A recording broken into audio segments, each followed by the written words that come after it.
Hey everyone, welcome to Kempner Canucks. My name is RevTrev, and I'm so glad you're here because this video is all about the Canucks concerns. There are a lot of concerns of Canucks fans and NHL fans regarding this team and how they're going to do and what they're going to do.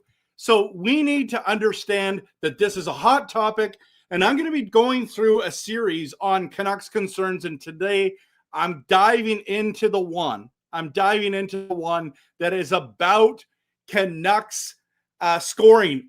Can we score enough? And that's the big question that I want you to post in the comments is, are you concerned about the lack of scoring, or do you think that we will just be fine?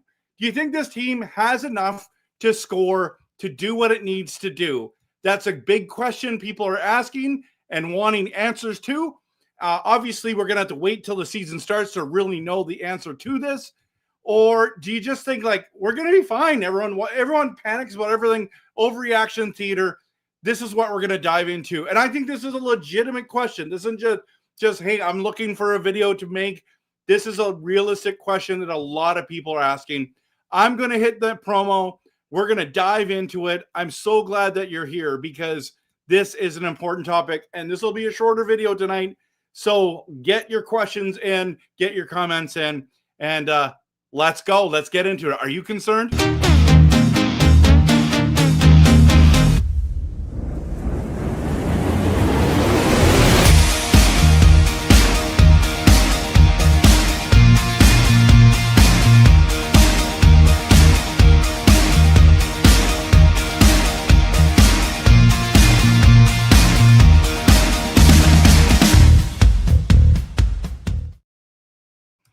All right, so as we dive into this big question, if you listen to not only anyone in Canuck land, but also the national media, there's a lot of concern about who's going to score. And I know that there's a lot of people that say the reason why we're in this pickle is because we traded away JT Miller. And that is true. That's part of it. He was our highest scoring forward until he got traded. The year before that, he had a monster year of 103 points. And we're going to see this. We're going to see this. So we're going to dive into this. And I'm not going to blame everything on JT Miller. Okay, that's not what I'm trying to do tonight. But it is important to talk about because of a few things. Under Rick Tocchet, 2 years ago, our team was fantastic, and we'll get into those stats in just a moment. But last year, under Rick Tocchet, with all the injuries, with the rift, with the issues, with the changes, with the change in chemistry, we saw a major dip in scoring. Now, fast forward, Rick Tocchet says, hey, I don't want to renew here, which was a huge kick to the nuts to the Canucks because they were not anticipating him not coming back. That said something that he doesn't believe in this group.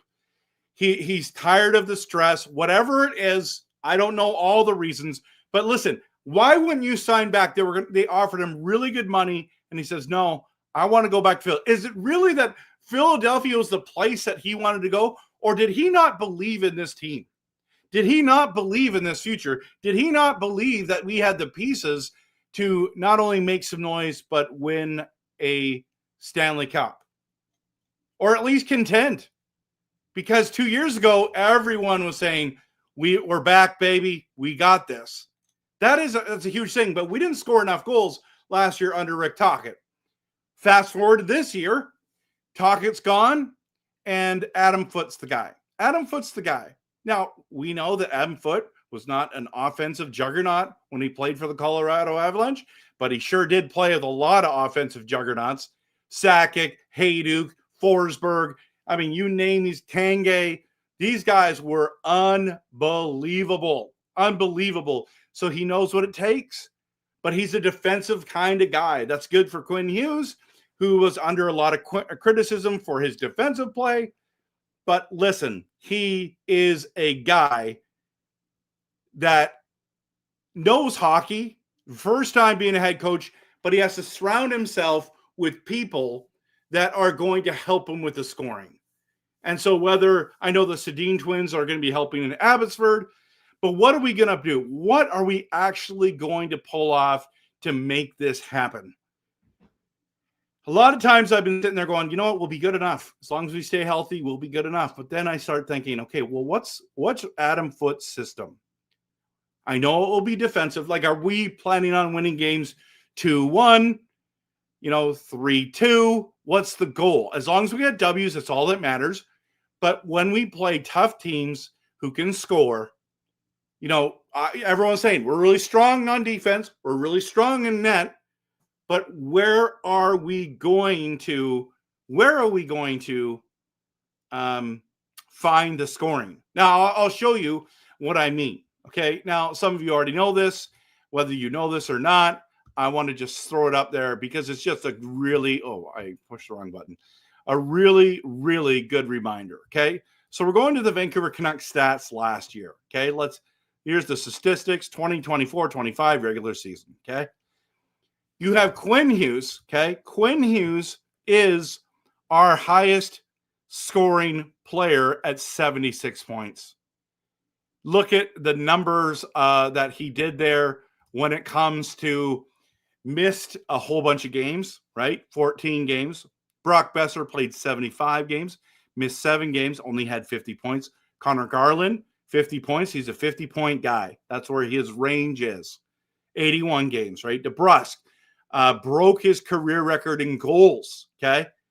28, only had 48 points.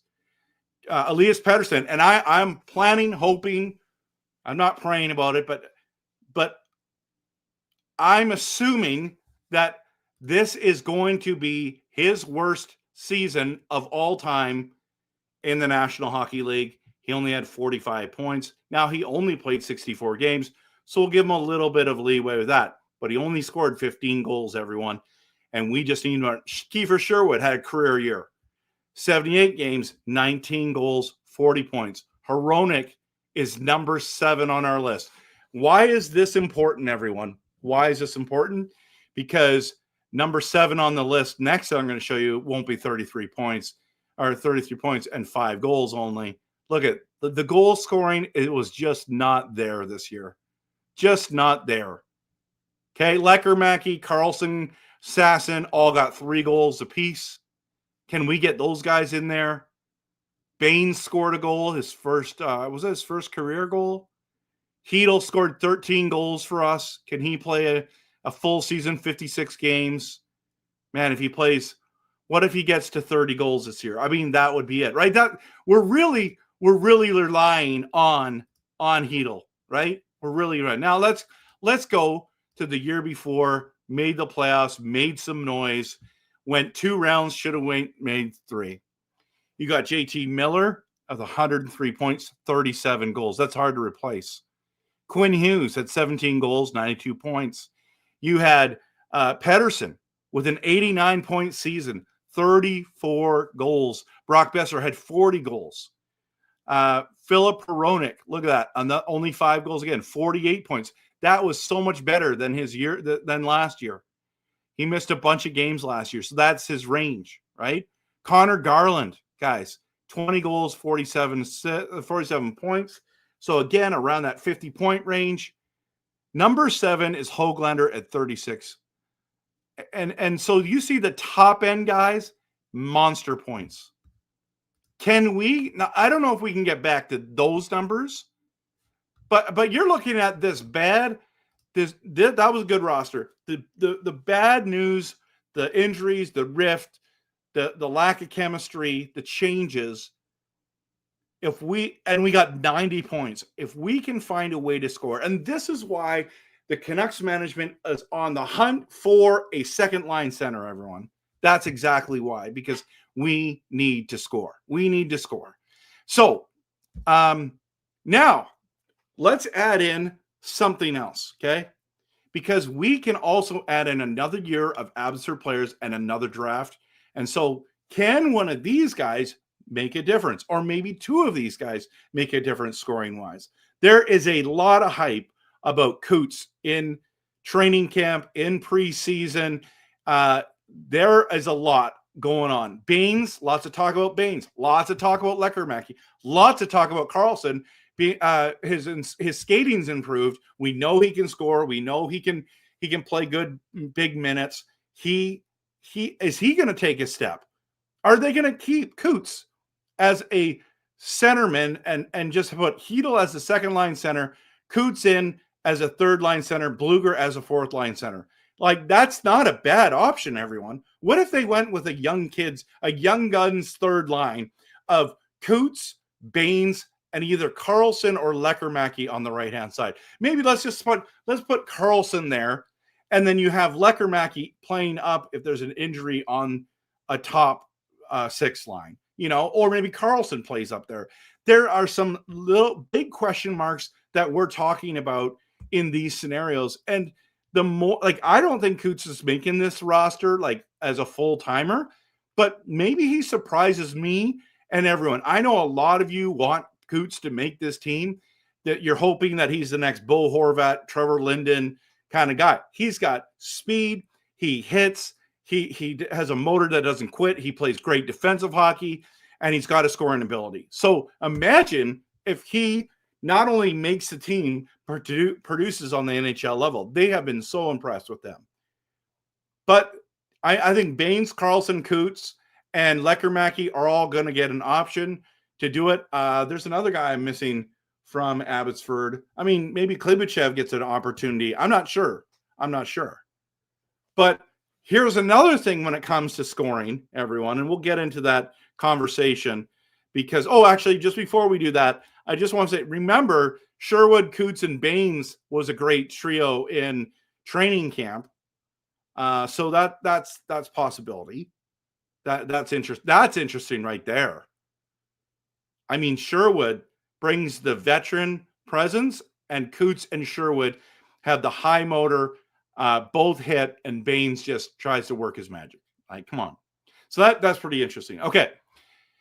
But one of the keys, I think, and it's a small thing, but it matters, okay, is that our D-men need to chip in and score some goals. So that's something. And that is one of the problems with the Vancouver Canucks, if you look at it, is if you go to positions, and let's go to, I'll bring it back, okay? So if you go to positions and you go to defensemen, okay? So let's look at last year's again real quick, okay? And so you got Tyler Myers with 6 goals last season, okay, in 71 games. Derek Forberg in 54 games only had 2. Marcus Pettersson only had 78 games, only had 4. Hronek only had 5. Quinn Hughes had 16. He had 17 the year before that. Elias Pettersson scored a goal. Mancini scored 2 goals. You need your defensemen to score, right? That can't be the total. You can't just depend on Quinn Hughes and that's it. So let's go to the year before and let's see if we had any changes. I mean, if you can't score on the top end, okay, then what are you going to do on the back end, okay? So you had Ian Cole, who scored us 2 goals. Tyler Myers only had 5. Carson Soucy had 2. Zadorov had 5 in 54 games. Freeman had 0. Juleson had 1. Hronek again had 5. It's like that's what he is. Hughes, I said before, had 17. And that's it. So we got to get better scoring from our D. They need to chip in. They absolutely need to chip in. I want to get your comments. I'm not going to be here that long tonight, but let's talk about all that. Okay. So Marcus says that he's going to wait and see, panic if it happens during the season, but he's not going to panic now. I like that, Mark. That's a great one. Okay. Callum, improved defensive performance and better breakout passing and shot selection will boost everything, like using your hips on a shot. That's a good point. The system, the structure might be able to, Coach Foote said that our forwards need to come back, get the numbers, and then go, and then he wants the defenseman to pinch in as well. So, hey, Simon, what do you think Vancouver should do for scoring help? I talked about it a little bit. We need defenseman help. We need some help scoring from the young guys, even though they're not experienced. We need them to chip in. And also, we need Pedersen to bounce back. We need Hedl to have a good season. We need Brock Besser to bounce and have a good season. Have Jake DeBrusk even do what he did last year. Garland needs to chip in a little bit more. It's kind of like all hands on deck, you know? So that's a good question. That's a good question.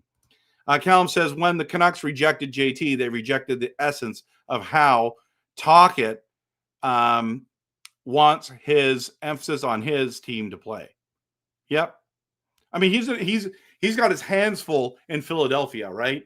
So we'll see if the assistant coaches that Coach Adam Foote brought in will be good enough. They'll be helpful enough. You know what I mean? It's something to think about. Something to think about. This keeps bugging me because it keeps changing color on me. Hopefully that'll be better. Yeah, maybe he was phoning it in for the last 20 games. So, and let's just hope that Foote knows how and when to use a timeout. That would have helped. Beer Baron is in the place. What's RW had 238 goals last season. What's RW? If Höglander, oh, that's another guy. Höglander's got to step up. Kane's got to step up, right? That's just something that's going to have to happen. So, absolutely 100%, right?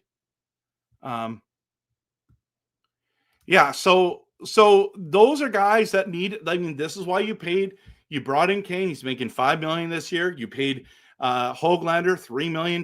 These guys need to produce. If you don't, if Höglander does not produce, I'm telling you right now, Baines, Carlson, Lekkerimäki, Sasson, Coots, whoever is going to want to take your spot.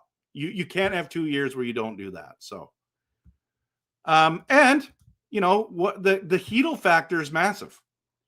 You know, so as long as he can stay healthy. So, could we get Hughes brothers in Jersey? That would be a massive trade. I would love to see it as well. I don't know if that's going to happen. Why would they do that? Who would we have to give up? It would be so hard. I know that's the dream we all have, but we'll see. I think that would be down the road, not this season. So Steve says, I'm basing this on just one preseason game, but Philip Hedl looks like a 3C to me. JT Miller was a 1 and is a 1C caliber, so we have a ginormous hole in his spot, in my opinion. Yes, that is a completely accurate statement. In fact, why would the Canucks be trying to get a second-line center if Hedl's a second-line center? I think he's a high-end third-line center, but he's actually a low-end, and I'm talking low-end second-line center, everyone. If you look at his stats over the years, he has not put up monster numbers, so we'll have to see. But yes, we do have some good players to play in the AHL in Abbotsford. I think of Philip Hedl as a PS Suter replacement. That's fair. I just think that his Suter's game is much different. He can play on the wing. He can play center. He can play on the penalty kill. I don't think Hedl can do all those things, but maybe he can. Maybe I'm wrong. Hedl can, or Coots can play in the AHL. I think it's either going to be Vancouver or he's going to be in Seattle. So he might just start in Seattle and then come up later on during the year. I'm not sure. Roy says, JT Miller was there for EP40's best years. I can't believe that JT was not a factor in that. Can EP40 get to a point a game this year? I'm hoping, but you know what? That's the big question. What's EP40 going to do? What's he going to do? It's a great question to ask, okay? Callum, Hedl's fancy stats on a small sample size equals my eye test, elite speed, best zone entries, etc. He's good with a huge helmet or Kane as bubble wrap. Bam. I like that one. I love that one. So, meant to say we had, okay. I think it was 263. Let's look at that. We had 238 goals last season. If Höglander, Petey, and Kane score as much as they should, we would be at 260. Yeah, that's a great point. Yeah, Thanks for clarifying. Sorry that I messed that up. Murray, welcome from New Zealand. Canucks fan from New Zealand. Great to have you here, man. If you missed the early stuff, you know, go back and check this out. But great to have you here. Kelly's here. They should try to trade for Jack Hughes, use him for first C and put PD second C and Hedel third C. I think if you're getting Jack Hughes, Elias Pettersson is in the deal going back. That's just my thing. Or, like you said here, you can put Hedel on the wing. Yeah, so these are the great comments, everyone. Love it. This is a good video to talk about. Here's some Canuck concerns. Can this Canuck team make the playoffs? There's a lot of people that are predicting Vancouver now to sneak into a playoff spot. Some are even predicting us now to get that third spot in the Pacific. So that would surprise me. I think we're going to be a wild card team. You've been hearing me say that for all offseason. We're going to make the playoffs. We're going to make the playoffs. And part of that is we got to find some scoring. If we can't score, it's going to be hard for us to make the playoffs. But let's believe in blue and let's get into it. I'm going to hit the outro. Thank you so much for being here tonight, everyone. You guys and you girls are awesome. And we're going to do tons of content, so stay tuned. Have a great night, and go Canucks, go.